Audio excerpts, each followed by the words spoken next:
సీతారామయ్య తన భార్య వైపు చూసి, "ఏంటి చిట్టి, మన ఆస్తి మొత్తం పోతున్నందుకు నువ్వు బాధపడుతున్నావా ఏంటా?" అని చెప్పేసైతే అడుగుతూ ఉంటాడు.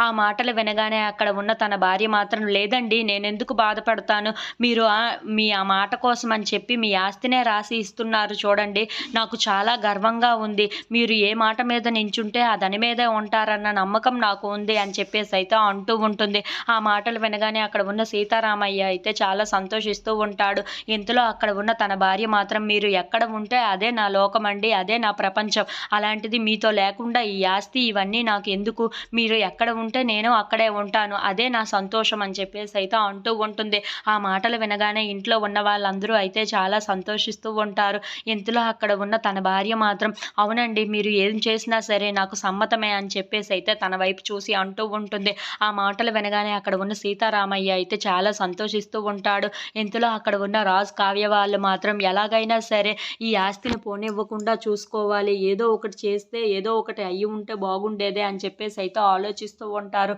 ఇంతలో బ్యాంక్ వాళ్ళు మాత్రం ఆస్తి పత్రాలన్నింటి మీద సంతకాలు చేయమని సీతారామయ్యకు ఇస్తూ ఉంటారు. అది చూడగానే అక్కడ ఉన్న సీతారామయ్య అయితే, ఎన్నో సంవత్సరాల నుండి కూడబెట్టిన ఆస్తి మొత్తం వీళ్ళందరికీ ఇవ్వకుండా ఇప్పుడు నేను వీళ్ళకి ఇచ్చేయవలసి వస్తుందే అని చెప్పేసైతే చాలా బాధపడుతూ దాని మీద సంతకం చేయడానికి బయలుదేరుతూ ఉంటాడు. ఇంతలో అక్కడ ఉన్న రాజు, కావ్య వాళ్ళు మాత్రం, "అయ్యో, మొత్తం పోతుందే, ఇప్పుడు ఏం చేయాలో కూడా మాకు అర్థం కావటం లేదు.